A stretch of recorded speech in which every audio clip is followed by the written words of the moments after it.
Alright, Unit 9 test. Number 1. The local theater has an area of 2,121 square feet. At the last banquet, the fire department surveyed the theater to make sure that the event was not overcrowded. The fire department inspectors found that the population density, there's your key,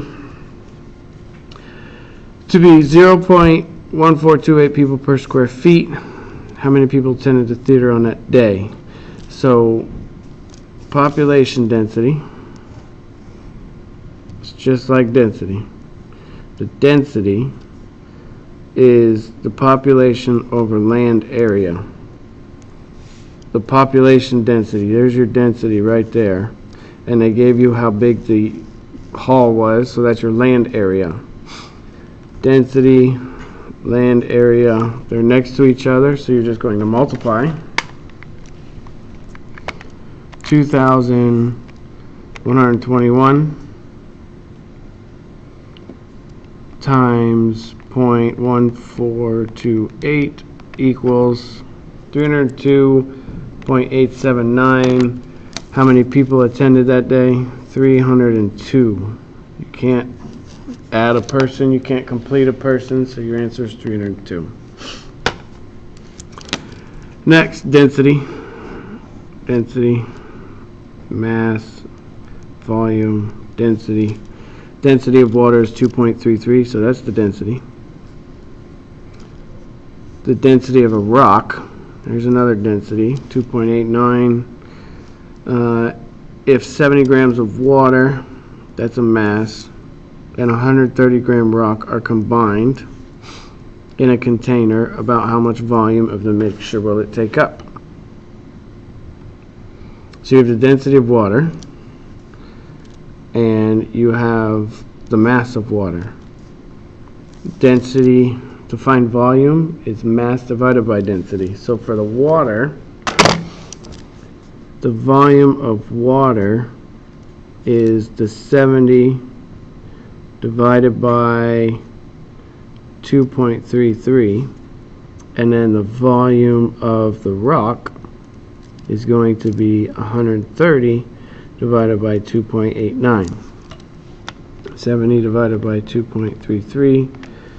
This is 30.04, and 130 divided by 2.89, 44.98. Add those two because it says how much volume would the mixture take up. So 30.04 plus 44.98 is going to be approximately 75.03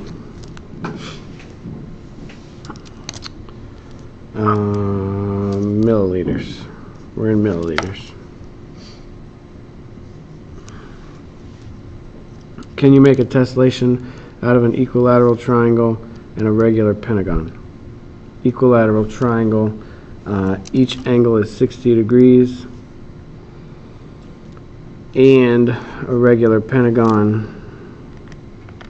To find the angle measure of a regular pentagon, it's going to be n minus 2 times 180 divided by n, where n is the number of sides, so it's 5 minus 2 times 180 divided by 5, so 3 times 180 divided by 5 is 108.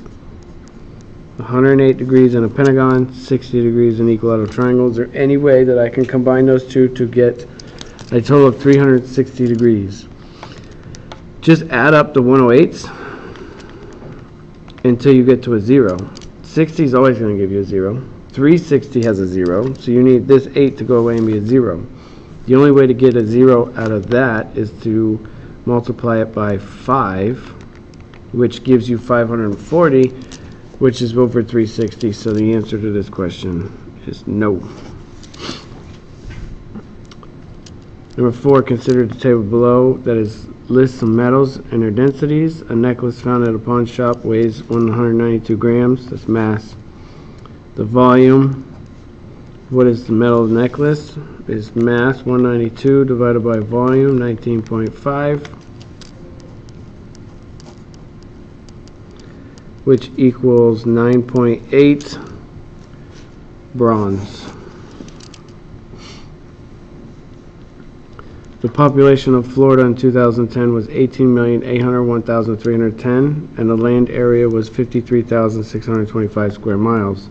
The population increased 5.8% by 2014 to the nearest whole number.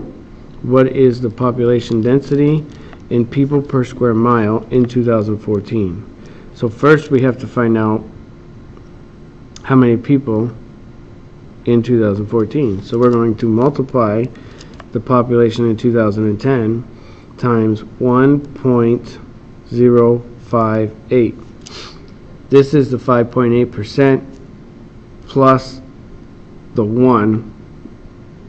The 1 represents this. So 100% plus 5.8% will give me my new total. So 18,801,310 times 1.058 gives you 19,891,785 people. Now here's your population, here's your land area. Divide 19,891,785 divided by 53,625, and you get 370. Divide that by 53,625, 370.94 people per square mile. Which statement is true about a suitcase and a piece of lead if the dimensions of the suitcase are 2 by 3 by 4 and weighs 22,680 grams? The dimensions of the lead, they're in inches and grams. So let's change this to inches. This is 24, 36, 48, 24 times 36 times 48. So the volume is 41,472. The volume over here, 5.2 times 4.5 times 6, is 140.4.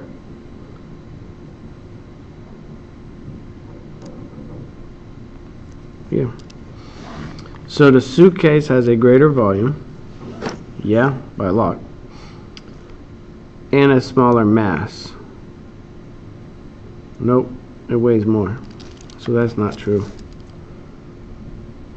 The lead has a smaller volume, yeah, than the suitcase and a greater mass. Nope, the mass is smaller. The lead has a smaller volume, yes, there's the volume, and mass than the suitcase, but it's still denser than the suitcase. Ooh, we gotta find a density.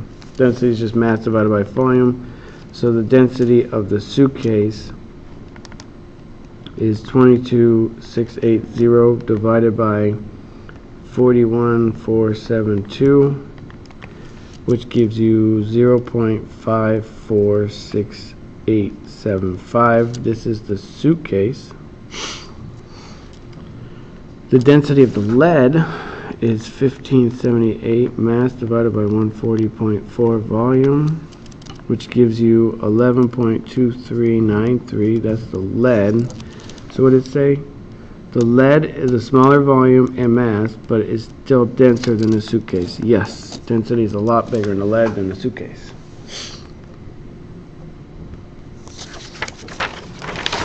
Next question. American Airlines policy states that carry-on luggage should not weigh more than kilograms, have a volume, cubic centimeter. Passenger measures the dimensions of the bag. Inches, it's in inches, it means centimeters. So 1 inch is 2.54 centimeters. What is the density of the bag in grams per cubic centimeter?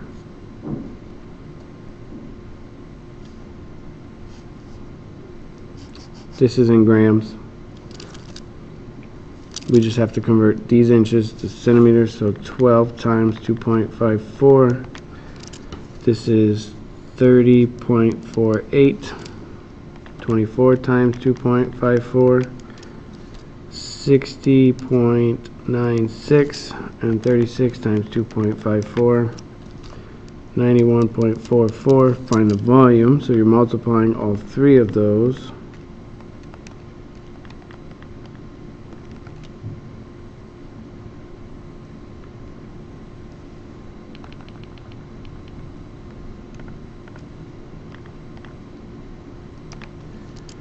And it is 169,901. That's the volume. That's the mass. So 3,856,752.7 divided by the volume 169901.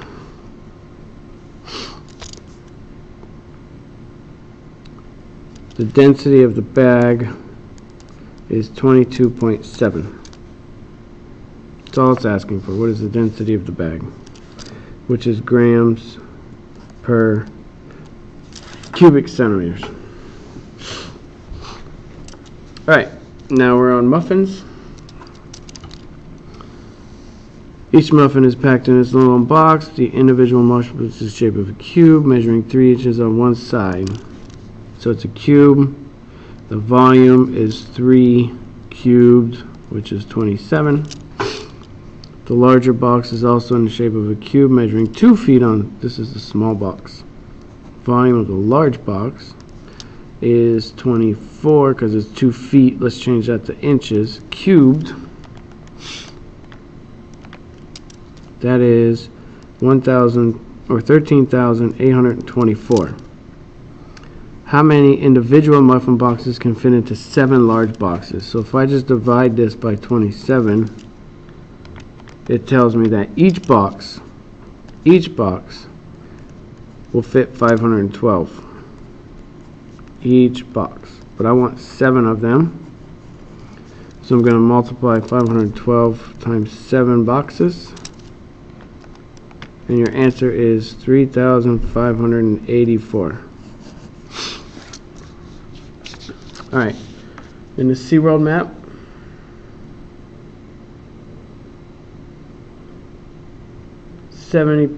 each stop represents 70 people. I covered up the question's gone. It says which one of these statements is true. The park guests are spread evenly. There are 1, 2, 3, 4, 5, 6, 7, 8, 9 dots right there in a cluster. 1, 2, 3, 4, 5, 6, 7, 8 dots for the rest of the park. So they're not spread evenly. The majority of the park is filled with adults. They did not tell us who's an adult and who's not. The majority of the park is in Shamu's Happy Harbor. I'll give you a hint. Shamu's Happy Harbor is right there. So C is your answer.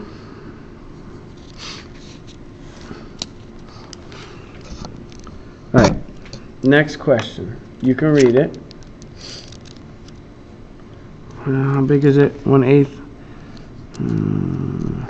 1/8. And ham slice is 1/4.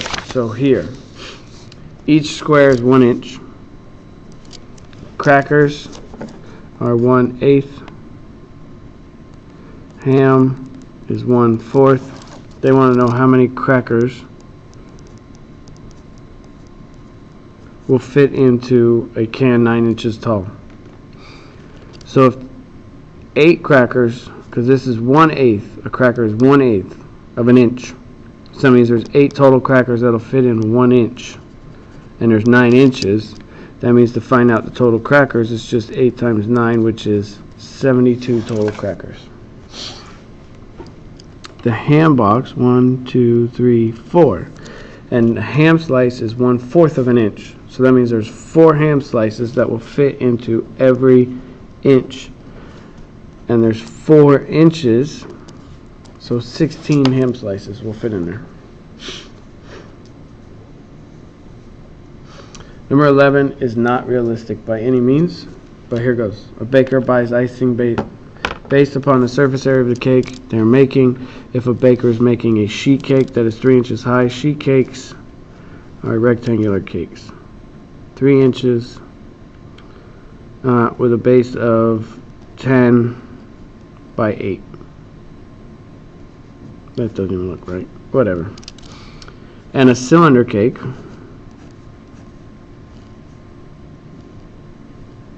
that is 10 inches high with a diameter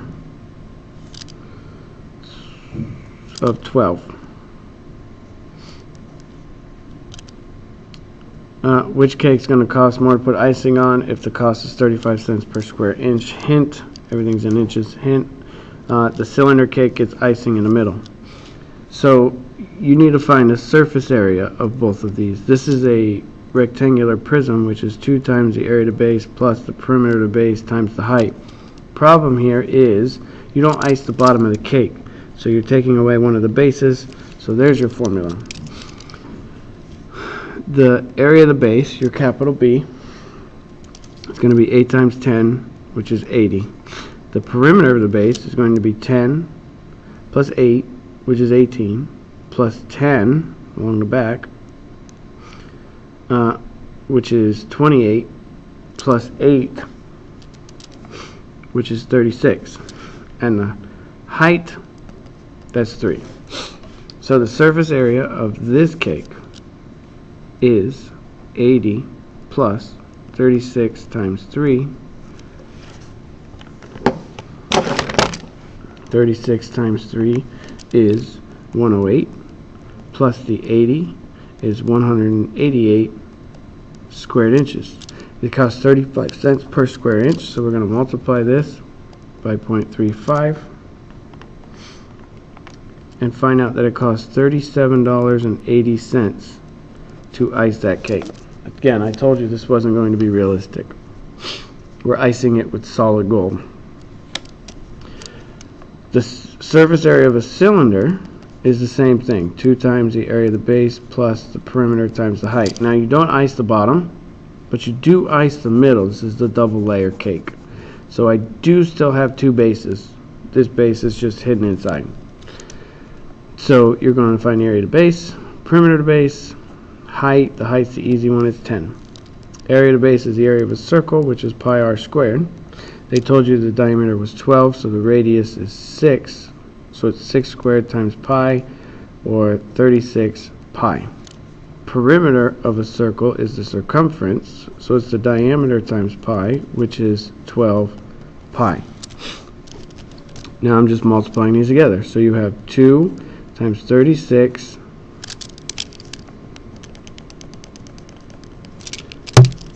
pi plus 12 pi times 10.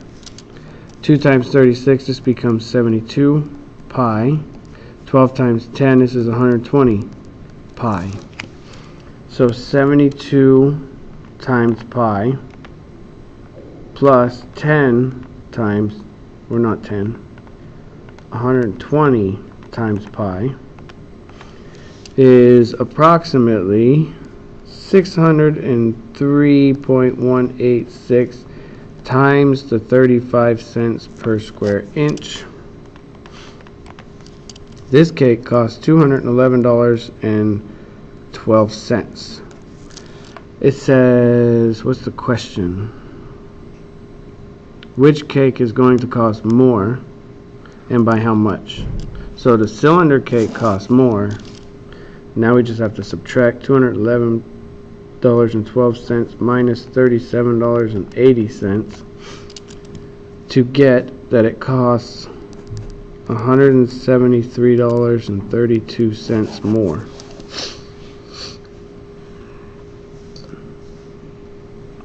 Alright, a pedestal on which a statue is raised on is a rectangular concrete solid measuring 9 feet. So that's the length. 9 feet wide, so it's a square base, and 6 inches high.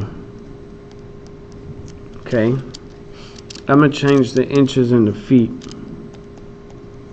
because it's an easy conversion. It's just half a foot. How much does it cost of the concrete if the pedestal of concrete costs $70 per cubic yard? So after we get the volume of this, which is the area of the base times the height, then we have to convert it from feet to cubic yards. So you need the area of the base, which is 9 times 9, or 81. You need the height, which is going to be 0.5. So the volume is going to be 81 times 0.5, or 40.5. Then you got to find the conversion. There are 12 inches. Nope, we're converting feet to yards. There are 3 feet in 1 yard. That is perimeter. We're going to skip over area. We want to go straight to volume, which means I have to cube it. 1 cubed is still 1, so 1 cubic yard is equal to 27 cubic feet. So I'm going to take this and divide it by 27, and you get 1.5 cubic yards times $70 per cubic foot, and your answer is it's going to cost $105.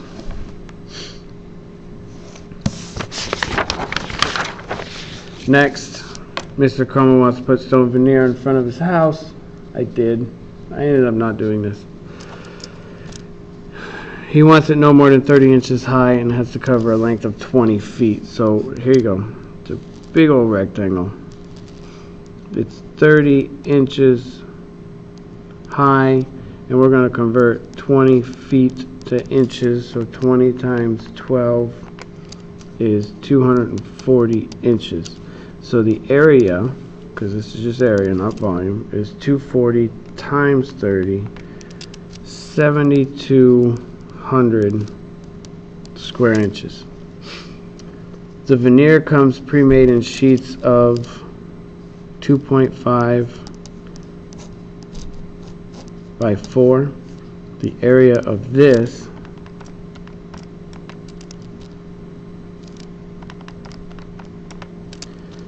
is 10 square feet. So I either have to convert this to inches or this to feet.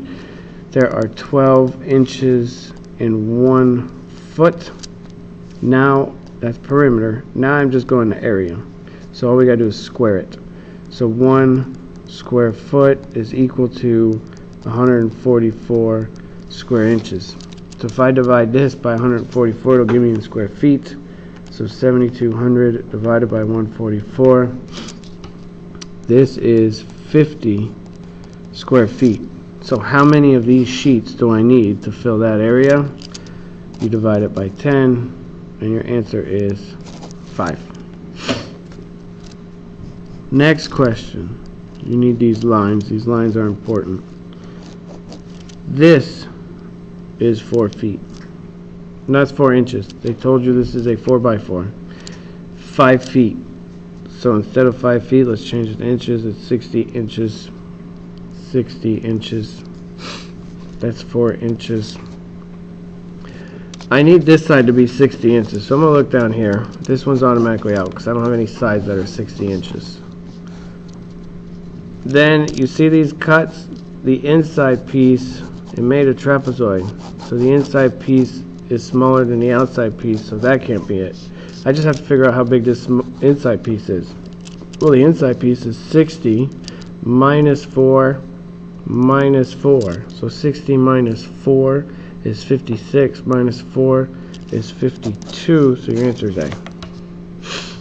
This is 52 inches.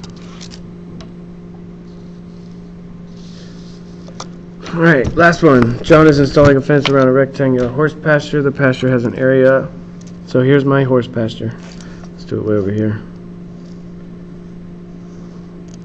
The area is 43,560 square feet.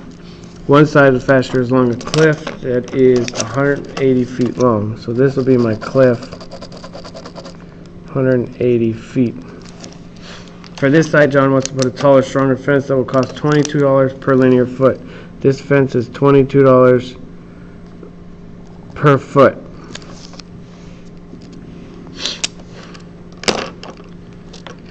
The fence for the other three sides will cost $17. So for the other three sides, it's $17 per foot.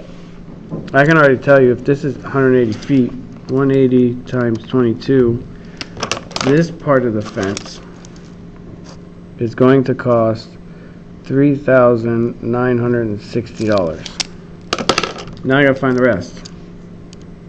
Well, area is base times height. So if I just take the 43,560 and divide it by 180, that tells me this is 242. And if it's a rectangle, that's 242, and that's 180. So now to add up those three sides, you get a total linear footage of 664 feet times the $17 per foot.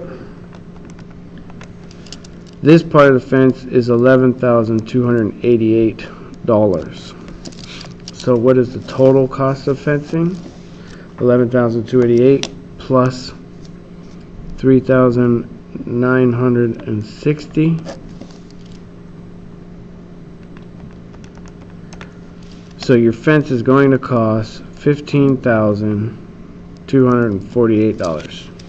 And that is your last test of the year. If you can answer these questions, you will do fine, be great. The test questions are actually probably a little easier than these questions, but hey, you know I like to make things difficult.